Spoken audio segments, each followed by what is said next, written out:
Bonjour, je m'appelle Ihsan Mamouchi et vous êtes sur Epirum, la plateforme qui répond à vos questions de méthodologie de recherche, rédaction scientifique et épidémiologie clinique en général.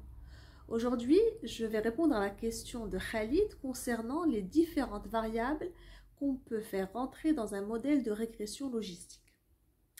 Alors, tout d'abord, qu'est-ce que c'est qu'une régression? La régression est une méthode mathématique utilisée dans les statistiques traditionnelles et aussi en machine learning pour déterminer la relation entre deux variables.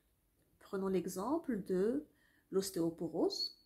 L'ostéoporose, on peut se poser la question, quels sont les facteurs explicatifs qui peuvent m'expliquer cette pathologie, ou les facteurs qui peuvent prédire cette pathologie, ou les facteurs de risque de cette pathologie. Donc, pour répondre à ces différentes questions, on a recours aux régressions. Ce qui est important à définir, c'est le type de variable à expliquer. Dans notre exemple, si on prend le cas de l'ostéoporose, si je définis la maladie ostéoporotique en binaire oui et non, présence ou absence d'ostéoporose dans mon groupe, je vais avoir recours à une régression logistique. Si par contre, je vais utiliser la densité minérale osseuse et le seuil de densité minérale osseuse tel que défini dans la définition internationale de l'OMS, à ce moment-là, cette densité minérale est une variable continue et je vais avoir recours à la régression linéaire. Donc, premier point, si la variable que je veux expliquer est de nature continue, donc mesurable en quantité, je vais utiliser une régression dite linéaire.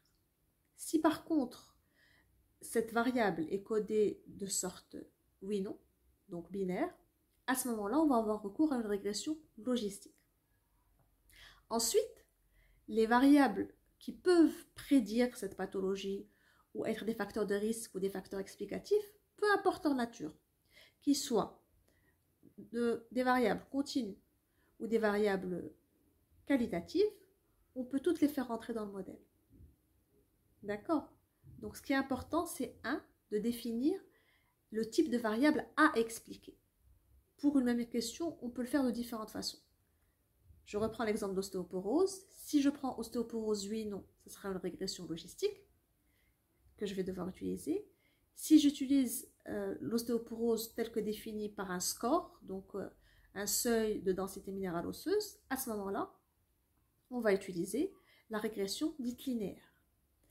Ensuite, si je veux, dans le modèle, faire rentrer l'âge, la vitamine D, le sexe, l'âge qui est un critère continu, la vitamine D en continu, le sexe en binaire, tout cela peut être entré aussi bien dans le modèle de régression linéaire que dans le modèle de régression logistique. Voilà, donc j'espère avoir répondu à ta question, Khalid. N'hésitez pas à me laisser vos questions en commentaire. Si vous avez aimé cette vidéo et si vous l'avez trouvée utile, n'hésitez pas non plus à vous abonner, à liker et à très vite pour une prochaine vidéo sur Epirum.